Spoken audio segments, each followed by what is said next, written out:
원하는 것으로 눈길 돌리기. 카레이싱은 초점의 힘을 아주 잘 설명해주는 예다. 주행 중 차가 미끄러지면 사람들은 반사적으로 벽에 부딪히지 않으려고 벽 쪽으로 시선을 돌린다. 하지만 이렇게 두려워하는 것에 초점을 맞추고 계속 신경을 쓰면 실제로 사고가 날 가능성이 크다.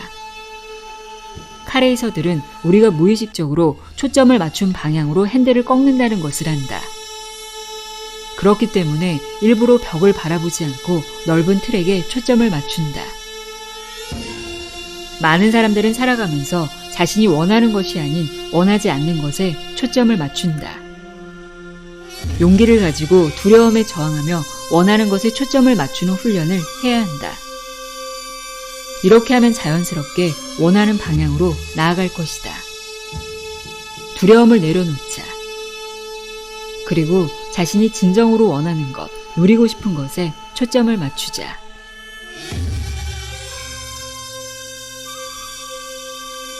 확신으로 이룰 수 있는 일. 수천 년 동안 인간은 신체 조건상 1마일을 4분 안에 주파하는 것이 불가능하다고 믿었다. 그러나 로저 베니스터가 1마일을 3분 59초 4초에 뛰어 이런 고정관념을 산산히 깼다. 어떻게 해낸 것일까? 그는 반복하여 마음속으로 우승한 자신을 그려보았다. 이렇게 하자 확신이 그의 신경계에 지시를 내림으로써 결국 마음속으로 그린 그림과 같은 육체적 성과를 이룰 수 있었다.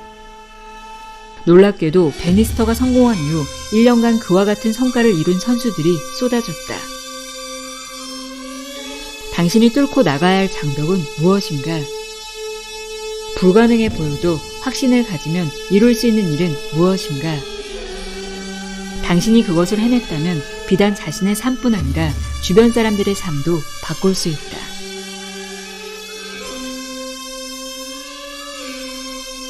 상상을 확신의 재료로 삼기.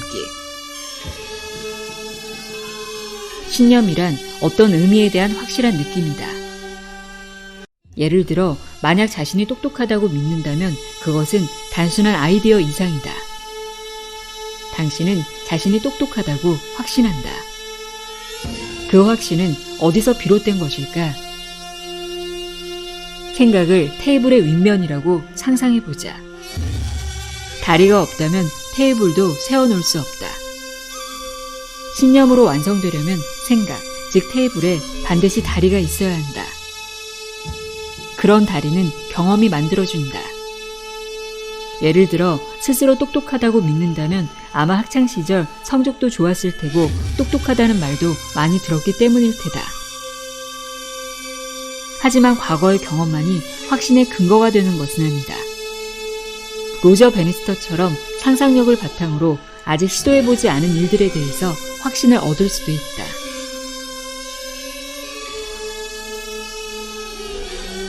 좋은 질문을 습관화하기. 종종 아주 단순한 질문이 큰 변화를 일으키기도 한다. 인간관계 분야에서 많은 업적을 세운 미국의 작가이자 연설가였던 레오 버스칼글리아는 단순한 질문의 중요함을 말한다. 그가 어렸을 때 그의 아버지는 매일 밤 "오늘은 뭘 배웠니?" 라고 물었다고 한다. 레오는 아주 멋진 대답을 해야 하는 줄 알았다. 그래서 만약 그날 학교에서 배운 것 중 특별히 재미있는 게 없으면 집에 돌아와 정신없이 백과사전을 뒤졌다. 레오는 이후 수십 년 동안 끊임없이 가치 있는 것을 익히고 나서야 잠자리에 들었다고 한다. 삶에서 이런 질문을 계속해서 던진다면 나와 가족들의 삶은 어떻게 달라질까? 어떻게 해야 이 같은 매일 질문하는 습관이 먹고 자는 것처럼 익숙해질 수 있을까?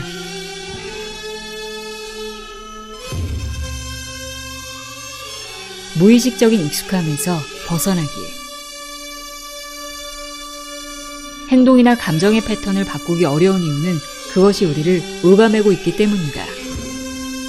한 연구자는 원숭이의 손가락을 앞뒤로 움직이게 한 다음 관찰 연구하여 행동과 뇌신경세포 사이의 관계를 증명해냈다. 손가락을 움직이는 동작을 반복할수록 연결고리는 더 강화되었다.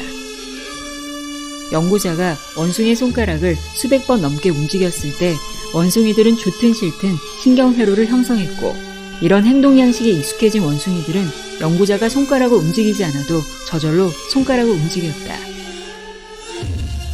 우리는 지금까지 분노를 조절하지 못하고 병이 생길까봐 걱정하고 불안감을 느끼고 알코올을 남용하게끔 길들여졌다. 이런 낡은 패턴을 버리고 반복 훈련으로 강화할 수 있는 긍정적인 반응은 무엇인지 생각해보자.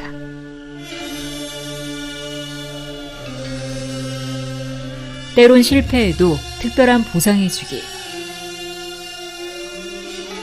돌고래든 사람이든 특별 보상은 가장 효과적인 훈련 도구 중 하나다. 조련사는 돌고래가 점프를 잘하지 못해도 생선을 던져주는데, 이러한 특별 보상은 오히려 돌고래가 다시 점프를 시작하도록 자극한다.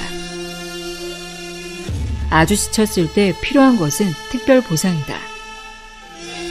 이는 아무 일도 하고 싶지 않은 이들에게 효과적인 방법이다. 하지만 무기력한 행동 패턴을 끊어내고 다시 시작할 수 있도록 독려하는 정도면 충분하다.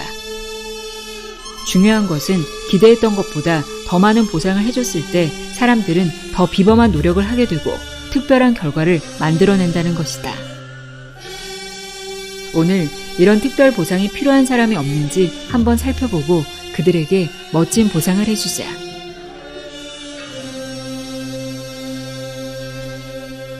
감정을 조절하는 말. 몇 년 전 내 인생을 완전히 변화시킨 중요한 일이 있었다. 2명의 동료와 업무 회의를 하던 도중 부정적인 결과를 야기할 만한 소식을 전달받았다. 우리 3사람은 모두 같은 내용을 들었지만 이를 받아들이는 감정의 강도는 각각 달랐고, 또한 이를 표현하는 방식도 모두 달랐다. 나는 화가 난다고 했는데 한 동료는 분노가 치민다라고 했고, 다른 동료는 그냥 좀 약 오르네 라고 했다. 나는 약 오른다는 단어를 듣고 이 상황에 고작 약이 오른다고 참 어울리지 않는다 라고 생각했다. 그때 나는 그런 감정을 느끼지도 않았을 뿐 아니라 감정을 표현하기 위해 그런 말을 사용하지 않았다는데 생각이 미쳤다. 그러자 흥미로웠고 궁금해졌다. 혹시 새로운 단어를 찾아 사용하면 감정 패턴도 바꿀 수 있지 않을까?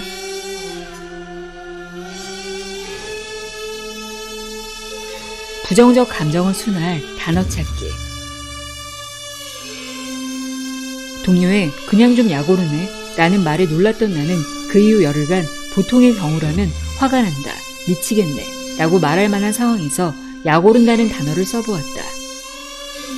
결과는 놀라웠다. 습관적으로 쓰던 단어만 바꿨을 뿐인데 내가 느끼는 부정적 감정의 강도가 약해졌다. 그저 이것 때문에 약 올라 하고 말했더니 내 감정 패턴이 깨져버렸다. 나는 곧 다른 단어들을 시험해보기 시작했다. 지금 나 살짝 삐질 것 같은데? 나를 화나게 만든 사람의 얼굴을 똑바로 쳐다보면서 태연한 표정으로 이렇게 말하는 내 모습을 한번 상상해보라. 생각만으로도 재밌지 않은가? 부정적인 감정을 표현할 때 내가 습관적으로 사용하는 단어를 떠올려보자. 그런 다음 기존의 패턴을 깨트리고 감정을 누그러뜨릴 수 있는 다른 말을 찾아보자.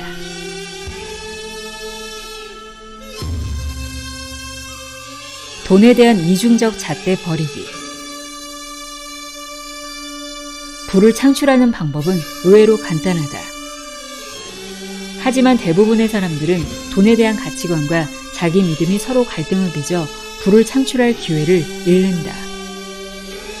사람들이 돈에 대해 복합적인 감정을 가지고 있기 때문이다. 돈으로 얻을 수 있는 것들의 가치를 인정하면서도 한편으로는 돈을 벌려면 뼈 빠지게 일해야 하며 돈이 사람을 타락시킨다고 생각한다. 또 부자는 다른 사람을 이용해서 부를 얻었다고 생각한다. 부를 창출하지 못하는 또 다른 이유는 돈 버는 일이 너무 복잡해서 전문가나 할 수 있는 것이라고 생각하기 때문이다. 전문가의 조언을 받는 것도 좋지만 먼저 스스로가 내린 경제적인 결정의 결과에 책임을 지고 또 그것을 이해할 수 있도록 훈련해야 한다.